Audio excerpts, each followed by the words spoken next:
And we're just going to roll into the night. This is the first week of what will be a 4-week rotation, and we are paralleling the elephants in the room on Sunday morning. And so tonight we will start a series entitled Extra Elephants. Who knew there were so many elephants in the room? And we're going to look tonight specifically in a few minutes at the irrelevant elephant, or the irrelevant. Depends on your bent, okay? We'll see how that works. And that will become clearer to you as we kind of get there. But let me take a minute, because this is the first time we've been together since we started the series on Sunday morning. Comments, thoughts, questions that are lingering, something that you're just dying to share before we jump in and start doing something else. It's a good time to do it. Leanne's not here.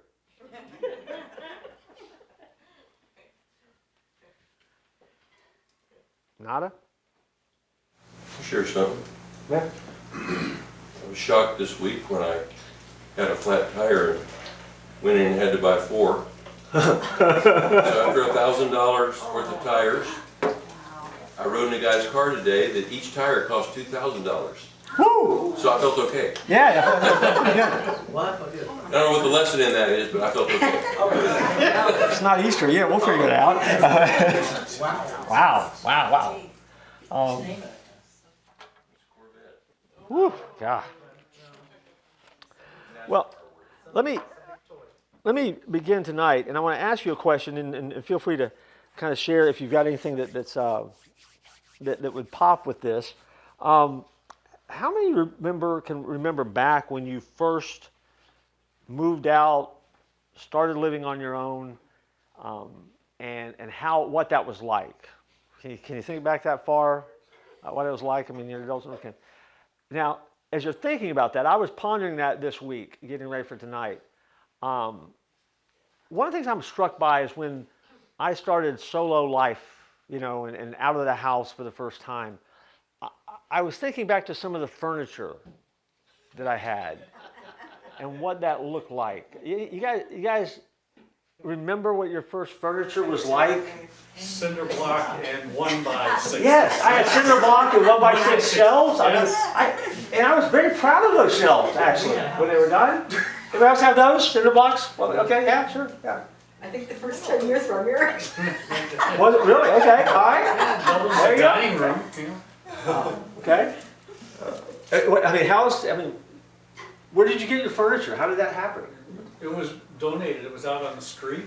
I did that too. And was it right in front of your house? No. We had to. It was kind of hard in the car. I had to put furniture in. You know the vehicle I'm talking about. I moved into an apartment with a chair that when you walked in, you went, oh, that's a nice chair over there, because it was covered. It was covered in a velour. It was ugly. It looked like a grocery bag, but it looked nice, And you walked over and you sat down in it. And when you realized you sat down in it, you realized it was a dining room chair. It was a wooden dining room chair that they had covered to look like a piece of living room furniture. So you sit down thinking this is gonna be soft, boom, and you break your sacroiliac, and it was nice. We called it seminary chic, is what we called it back in the day. Anybody else have any? I had a bed with 58 other beds and a locker and a chair. There you go. You get to camp out with your best friends, right? Buddies for life. And one guy that liked to yell at us at 3 morning. Oh, yeah. Good morning, or something like that. Yep. Anybody else?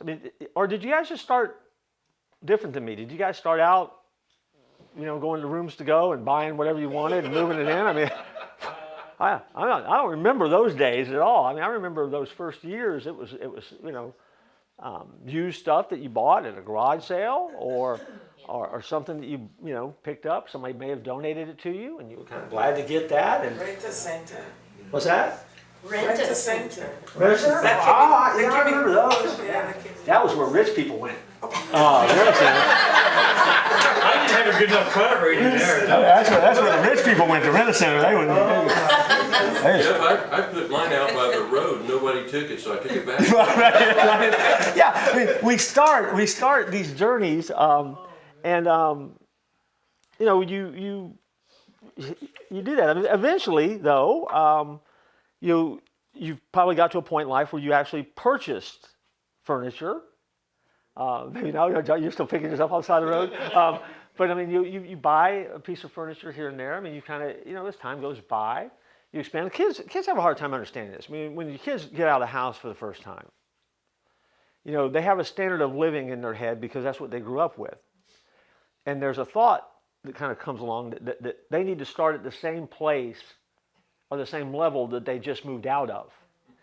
That's not real practical, by the way, because that's not the way the world works, but our kids don't understand that. And so sometimes reality comes crashing in pretty quick when you have to start doing that. And but I remember the first couch I ever bought. I bought it out of the back of a truck, like a box truck, and it was a sectional couch. It was the most uncomfortable couch that only compared to that chair that I had at seminary. I mean, it was rough. We towed that couch around through a couple states by the time we were done. It became the couch. But the couch had value to me because I bought it. I guess it was the first piece of furniture I think I'd ever bought. It was like an adult piece of furniture. I own a couch now. You choose the item. When you choose it, you tend to like it just a little bit better. There's more value to it. And then as time goes by, you buy stuff, and hopefully the stuff you buy is better and it doesn't wear out as quick. Or maybe it does. But I mean, you're able to kind of start doing that. And what happens is, if you're not careful, you begin to amass a lot of stuff that at some point you have to decide, there's something's got to give. I got to get rid of something here. Something's got to change. There was a phenomenon that I noticed, and I've noticed through the years, because as a pastor, sometimes I get to go places and visit people's homes, and I always was amazed when I was younger how it seemed like I would walk into a home and I would go back in time. It's like the furnishings were from a bygone era. And that always struck me as odd. It struck me as just, that's weird, and I couldn't figure out why. I mean, there were acres of shag carpet in homes before it was cool again. I mean, it went away, but then it came back. But I mean, there were acres of shag carpet. There was museums of teak furniture before it came back and was cool again. There was an abundance of olive green and brown appliances, which never became cool again. And a pink refrigerator? Yeah. And I noticed among church people, it was interesting because, at least the churches I had been in for a while, to look at the people that came to church, they would come looking like they had dressed in various places at a time, meaning that sometimes they came in and the ties were incredibly wide and short. Or the suits bordered on leisure suit when we weren't doing that anymore. And they never were coming back. Yeah, no, they're not coming back.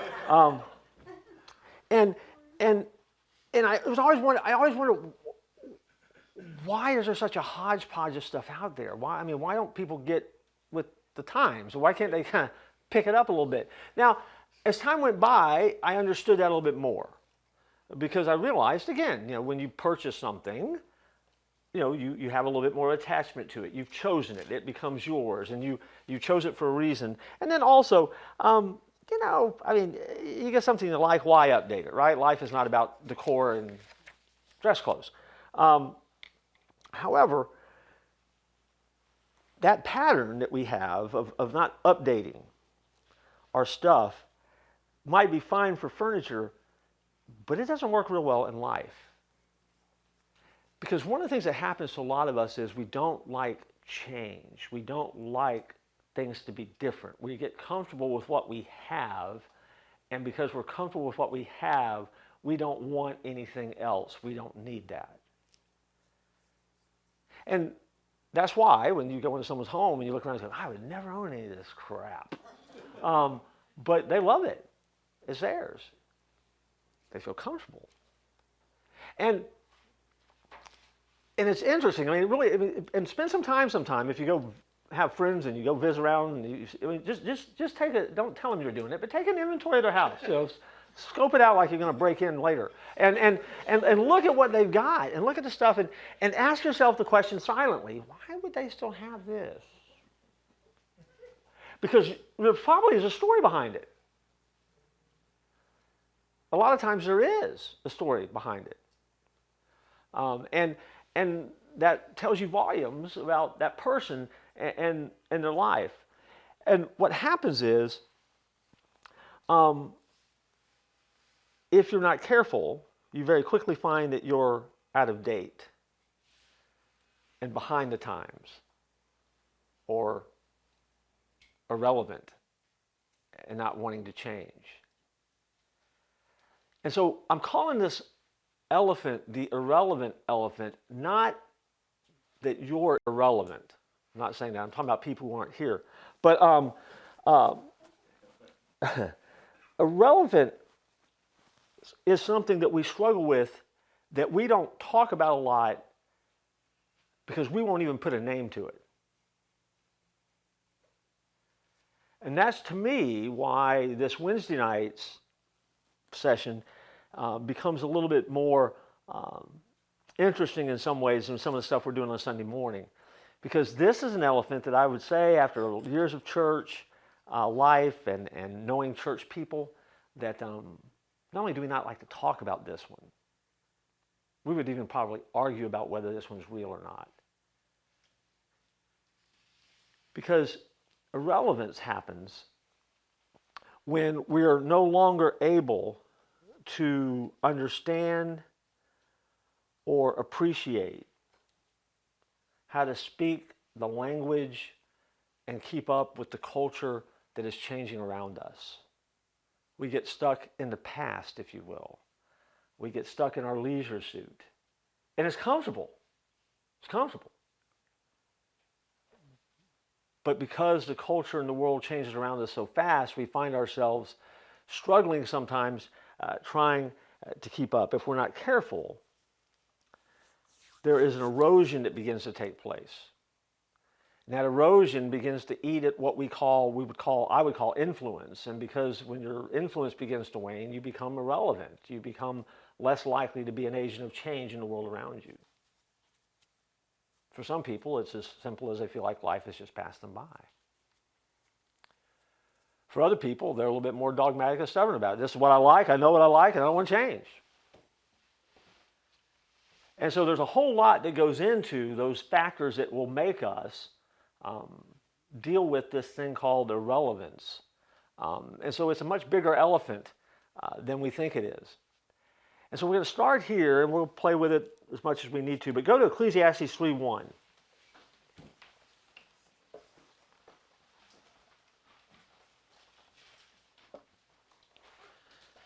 About Ecclesiastes 3:1. You know this because you know the song.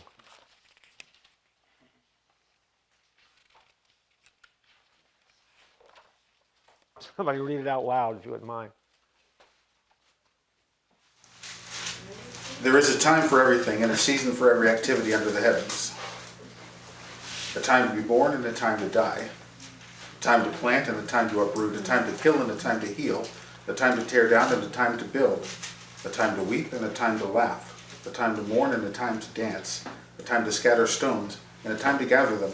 A time to embrace and a time to refrain from embracing. A time to search and a time to give up. A time to keep and time to throw away. A time to tear down and a time to mend. A time to be silent and a time to speak. A time to love and a time to hate. It's an interesting list. Good song, interesting list. And it kicks off with a powerful reminder before the list begins that there's a season for everything. It's the way that God works it, the way God plans it. sometimes we are so reluctant to change and do things differently that we don't recognize when the season is gone and we've moved to another season. Sometimes we hold on so tightly to the season we're in that we miss the next opportunity that comes along because we don't want it to change. We want to prolong the season that we're in even longer. We do it as individuals. We do it as churches. We do it in our spiritual pilgrimage. And what I want you to hear me say at the front end is that God understands change and He understands what seasons are. And there are seasons when things go a certain way, and there are seasons when they don't go a certain way, and there's times that you have to be involved in this and times that you have to be involved in that. And sometimes you look around and you go, I don't like this stage of life. I don't like this season. Well, hang on, there's another one coming. Again, if you've raised kids, you understand what it's like. You got the season where, they're cute and they're adorable, and they are fairly quiet, and they poop and they pee, and you're good with that. And then you get older, and they start getting into things. But you like it because you're bigger now. You can whack them out. And then they get bigger, and they start talking. And they say things, and they parrot back to you what they've heard. And then you realize, man, I need to clean my language up because I didn't know they could learn those words. And then they become teenagers. And you wonder what happened and what alien invaded their body. And will this day ever end? And then eventually it does end, and they become, young adults. And you think, I'm so glad my parenting days are over. Oh, no. If you thought the teenage years were tough, parenting adult children is even tougher. You're just beginning to dance when you get an adult kid. And you watch them kind of go through those seasons, and you think, man, if I could ever just get to the end of this season, I'm going to be okay. And the reality is, there's no guarantee that the next season is going to be any better than this season or any worse than this season. It's just a season. And I want you to hear me carefully. That's normal. That's normal. But change is a constant. Change is a constant. And I want to give you, we'll be giving it to you on Sunday morning, you heard that? So let me give you a heard that. The change around you did not ask and will not ask for permission. Change around you did not ask and will not ask for permission. It's going to change whether you want it to or not. It doesn't let you vote on whether things are going to change. And only, Michael just read that passage to us, though. There are seasons. Things are going to change.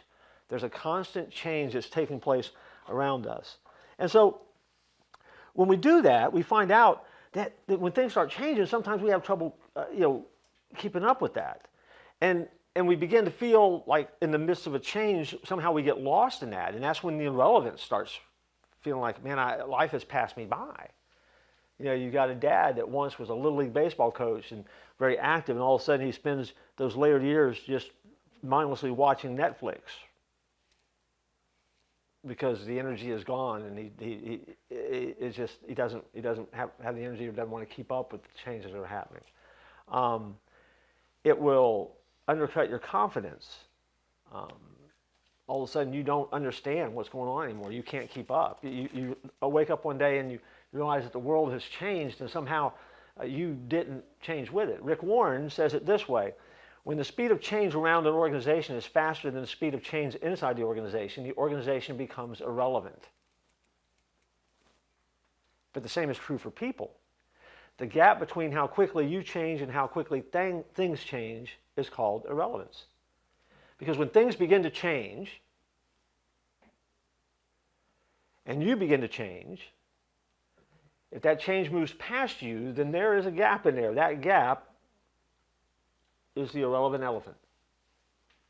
That gap, the bigger it gets, the more irrelevant it becomes. And so let me ask you a difficult question. Don't answer it out loud, okay? What's changing faster, you or the culture? Don't answer out loud. I'm going to assume that you would be honest, at least in your own head. And I think you know the answer. And so let me tell you the fastest path to irrelevance. Decide you don't want to change. Now, hold on. I'm not talking about soul level changes here. Okay? I'm not talking about changing your belief system. I'm not talking about, changing God, changing the gospel. No, I'm talking about you and learning that the goal is not to chase culture. And you don't have to become a different person through every season of life. But the goal is to understand the culture that you're dealing with well enough to be able to speak into it. And to do that, you have to figure it out. You have to adapt in some ways. You hold on to who you are. God has made you who you are. That value system is in place. Your salvation is secure. But the way that things worked before, they don't always work now. I cannot tell you how much email I got when we were simply explaining to you why we don't do children's church. I explained that a couple weeks ago in worship. I cannot tell you the number of pastors that have emailed me. Some are very happy with me. Some are not so happy with me at all. And if you remember, if you were here, I hasten back to what I said. I explained why we as a ministry don't do children's church. And I said I believed that biblically we were called to do something different. And that we were called to try to teach somehow families to worship together. And I shared with you that 70s, 80s, everybody flocked to doing children's church. What was the big deal? We want to put children in an environment where they can learn better while everybody else is in big church. What the parents really wanted was the kids not to bother them. Okay? And so, we would sing songs. They'd come sit with the pastor for about 2 minutes. Pastor would throw his best stuff at the kids. Kids would leave. Pastor would promptly get up and just really waste the next 25 minutes with the adults. Kids are out. Come back in. And they go. And what I said was, we think we're supposed to worship as family. Multi-generational worship is fine. We have to help that. So we're working on some tools to do that and designing some curriculum to help that happen. But if you remember, my summary statement was, here's the problem with it. The church has lost the culture. It's happened over the last 2 generations. And what did we do in the last 2 generations? We offered children's church. We pulled the kids out of church. We never taught them how to worship. And those kids today are the leaders who are not coming back to lead. Those are the kids that are not coming to church. And we never stopped long enough to ask the question, what did we do wrong? Much less, should we keep doing it? Because I contend it's a broken model. Mike and I were talking about it in the afternoon. Michael made a better point than I made, so I'm going to say it now so it's mine. In a day and age when we watch the American family, nuclear family disintegrate, what were we doing to them in church? Breaking them apart. Not teaching them to worship together. You go to children's church. Get those youth out of here. Let's break everybody up. Let's segregate by ages on Sunday morning. And we wonder why it didn't work. Oh, but by the way, churches are still doing it. Now, the letters I got that weren't so nice are from pastors who I guarantee you, as I started reading them, I'm like, oh, they're upset because they do children's church. But yet they've got somebody in their congregation that listened to what I said. And so they wanted to correct my theology. We have to be willing to change. We have to be willing to change what we do. If not, we get stuck. Because it's our nature to like to land where we're most comfortable. And that's in every area of life. And it even happens to us spiritually. For example, if I were to ask you, what kind of music do you like? Think about that for a minute. What kind of music do you like? A lot of factors in that. Your age, probably. Where you grew up. What area of the country you grew up in. There's some ethnicity that's involved in that. There's, again, preference. I mean, it could be a spiritual preference. I mean, there's a whole lot of things that you may like. And if you think about it, according to stats, people's fondness for certain types of music is forged between the ages of 16 and 24. And after that, your musical taste is probably going to crystallize and follow you for the bulk of your life after that. So in other words, who you grew up listening to in your teenage years and your young adult years, that's probably your favorite music. And that's what you like. It settles in there. You say, well, no, I've changed with the times. Well, maybe you have. You might have morphed a bit. But, I mean, it explains why you can see a guy in a mullet who doesn't need to be wearing a mullet singing Achy Breaky Heart. I mean, that's where they came from. Or that's why I stood behind somebody this morning in line, and they're wearing their Grateful Dead t-shirt. And they turn around and, man, they look like Grateful Dead. I mean, hey, man, they looked the part. I mean, I believe it. It may have been Jerry Garcia for all I know. But you know, if you loved U2 growing up, though, you say, well, I've changed. I don't like U2 now. I like Coldplay instead. Yeah, he didn't change that much. He just morphed a little bit. If you loved Blink 182 in college, maybe you're Imagine Dragons today. You've just morphed. You haven't changed a lot. It's just the same thing. But the very factor, your age, where you've come from, I mean, that settles in, and then you get to the point where when it doesn't fit your parameter anymore, you make these kind of statements. I don't even know why they call that music. See, Elvis Presley sent it on. That ain't music.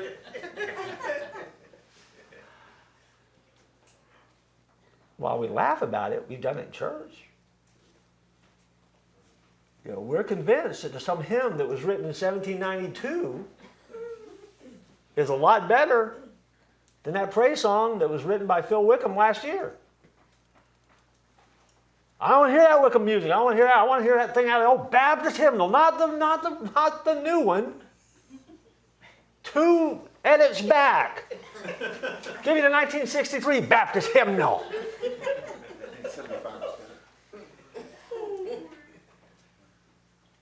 All that says is that's where you've been. It's still worship and praise music. I mean, it's still songs that we sing to God. What has crystallized is where you were in time and you made a decision, I don't want to change. Now, hear me carefully. There's nothing wrong with your personal preferences. Your unwillingness to change, oh, that's sinful. Okay? Your personal preferences, and some of your personal preferences may be sin. Because there are some country artists that's just sinful. I just can't do it. It's pain, train, dog dies in the rain. It's the same song as Hurts, and that's sin. That's sin. But there's some other country stuff that's better. But your personal preferences. Your personal preferences, they're okay. I mean, that's fine. It's up to you. But not being willing to change and be able to speak and engage and find the value in, that's where we run into the problem. And that's what causes that gap to start taking place in our life. We become irrelevant. See, unchecked, most of us will default to live in the decade where a lot of our taste and our knowledge and experiences were best shaped. We pick an era of life that we loved, and we stay there. We stay frozen there. The past has a nostalgia that the future couldn't possibly have, and we know that, or we tell ourselves that. And so we're more comfortable living with what we know than in moving toward what we don't know. And yet what I want you to understand is that Michael read a passage, and if I understand that passage correctly, there's always a new season that's coming, and we're always moving into the unknown, which means that by very nature, God has created us to move into the uncomfortable, and He's called us to change. Which doesn't settle well when you like things the way they've always been. Doesn't settle well when you've never done it that way before. doesn't settle well when we don't try things that way. It happens in other areas too. Some of you can quote movies, lines from movies that I've never seen. Yet you have no idea what the top 5 movies were last year. There were movies last year. Yeah, the movies last year. I mean, it's changed a lot now. I mean, because now we're quoting so many streaming networks. I mean, there's so much out there. I mean, the volume of stuff that comes our way is incredible. I mean, when I was a teenager, I'll tell you this way. When I was a teenager, man, I was a huge baseball fan. Still a huge baseball fan. Huge Cincinnati Red fan. I could tell you Cincinnati Red lineups from 1970 to 1985. I could tell you their starting lineup. I could probably tell you some of the records. I've met a lot of those players. You know what? I couldn't tell you. I don't think I can tell you one person today. Wait, Joey Votto's still with the Reds? No? See, I can't tell you one person in the starting lineup. Why? Well, because, you know, I can talk the Big Red Machine with you. I can't tell you if they're going to make the playoffs this year or not. Probably not. Why? Because, you know, the season has changed. For me, I'm a Reds fan still. I say that. I didn't watch one game last year. I'm a Reds fan. 2 years ago, I went to the Cincinnati Reds Hall of Fame. Great American Ballpark. Took a tour of the ballpark. Never been in a new ballpark. Saw a game. Don't remember who won the game. I'm a Reds fan. I'm a Big Red Machine fan. You know, let's talk Johnny Bench and Pete Rose. I know those guys. I remember those guys. I remember staying up late in the evening watching those World Series wins. I remember all that stuff, but that's the era I remember. You know, your phones. Gosh, on your phones right now, tonight, your night will be ruined if your phone says there's an automatic update. You don't want that update. It's going to screw your phone up. You just got comfortable with the way that your phone worked. You don't want that update. You will put off that update till your phone slows down and quits working altogether. Why? Because I like this operating system. I don't want to change. I don't want to move into a new season. I'm going to stay where I am. I know it hits too close to home. Now, for our teenagers over there meeting tonight, they have no idea what I'm talking about. Because if they're good at anything, they're good at change. The culture is changing right now for them at a speed that they can keep up with. They're on top of the changes. They see it. The seasons for them, they haven't got to that era yet where they're starting to slow it down and they want it. But if you think about it, man, you land in that decade that you like the best. Now go back to your furnishings in your house again. If I walked in your house, could I tell you what decade you like the best? If I looked at some of your wardrobe, could I tell what decade you like the best? I mean, I'm making fun of it, but we do that all the time. You know, a couple of years ago, I went back to Edgewater High School. I want you to know, Edgewater High School that I went to doesn't exist anymore. Holy mackerel, that place is like a community college. It's a great school. Fantastic. Beautiful. The place that I went to school, that doesn't exist anymore. It has changed. It has gone on. And this, sometimes buildings will even smell like a certain year. I've been to some churches. I mean, I'm not going to put Glenn on the spot, but I've been to some churches in our tribe that if you walk in those buildings, they still smell a little bit like they did 20 years ago. Oh, yeah. Yeah. Yeah, they're relevant if the clock went backwards. But again, I come back to that herd that I just told you. Culture doesn't ask for permission to change. They just don't. It's going to change around you. Fashion never asks for permission to change. One day you're wearing your favorite jeans, the next day that waistline is way too high.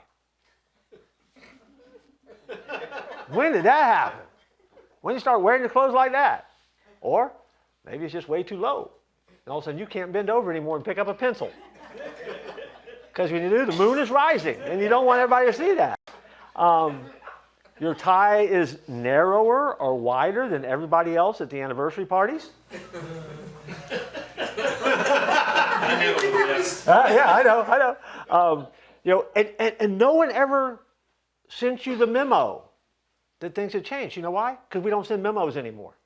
That changed too. We would text you instead. If you're still telling people to take a chill pill because you're chillaxing, well, I'm sorry. There was a time when it was rad to be as fly as you are, but that time is gone. It has moved on.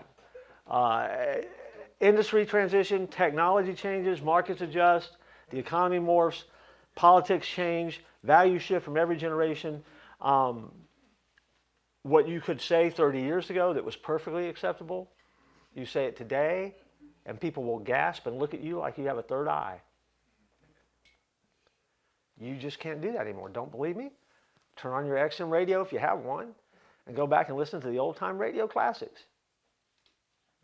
They say some things on those old-time radio shows, and you just go, oh my gosh, you can't say that today. And yet the crowd's laughing, everyone's clapping, and you're like, whoa, how did that happen? When did that take place? And you know things have changed around you because I mean you take inventory of it. I mean, we look at life around us. We know that things have changed a lot. So the question becomes, how do you fight it? What do you do about it? How do you make sure that you don't become a dinosaur? Proverbs 18:15, and we're going to be done here in just about 2 minutes. Proverbs 18:15. Somebody read that for us, if you wouldn't mind.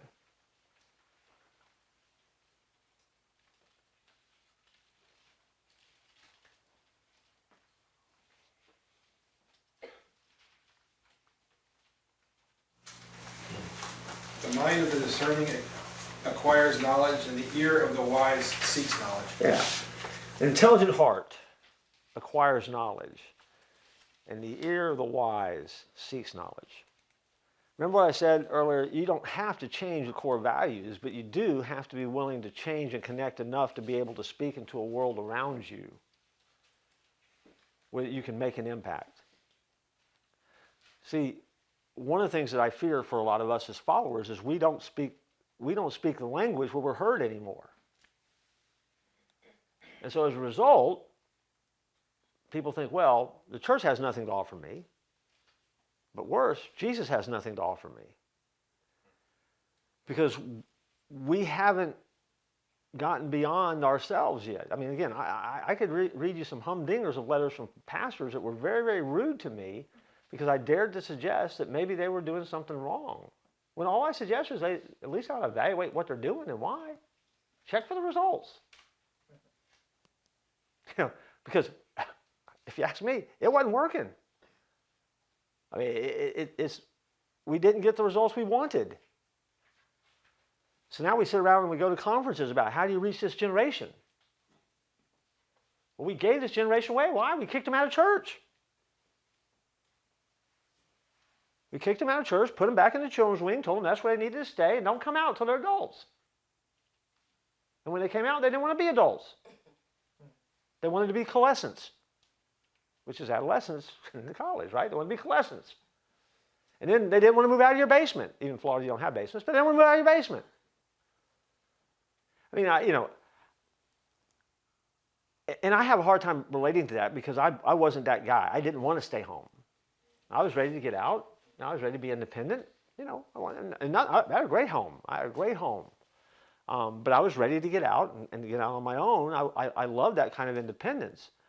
But at the same token, boy, that's, the timetable that I was living under, and out the door on my own, trying to make it. And of course, when I say on my own, with mom and dad's help, a lot, on my own I was still tethered a lot, but I could actually say I was living somewhere else. I was living in a different state. Trying to make it work. So when I go back to buying that blue couch that I bought for the first time, that one hurt. That was my money. Kept that couch for years after I should have thrown it out. But change and the ability to adapt makes all the difference in the world. I'll also say this, the older we get, the harder it is to change. Because if you're younger and the native language is the culture you're currently in, that's great. But I got news for you. It doesn't last long. And it only takes you a few years, and all of a sudden your native language no longer works in the culture that you're surrounded by. And very, very quickly that gap begins, and the culture keeps changing, and so do we. Well, you're going to say, what about timeless values? And I already said it, God never changes, right? He doesn't change. But we are supposed to be able to communicate timeless truths into a changing world in a way that will resonate with that changing culture. And if we don't, we become irrelevant. So let's pray, and we'll get out of here, and we'll pick up there next week. I'll give you the page. And we'll pick up next week by talking about why change is so hard. It's easy to say you need to change. Why is it so hard? But then better, we're going to talk about how you do it. How do you change? And change in a good, healthy way. Let's pray. God, we don't want to be irrelevant. We don't even want to be an elephant. We simply want to be people that make an impact in the world around us. So help us to be willing to dance with what is a tough topic, and one that will be a lot easier if we just think about other people it applies to. But Lord, help us not to miss the lessons and the reminder that we do live in a world that is changing really fast. And we get the opportunity, because you've called us to, is to step into it and impact the lives of others. We pray in Jesus' name. Amen.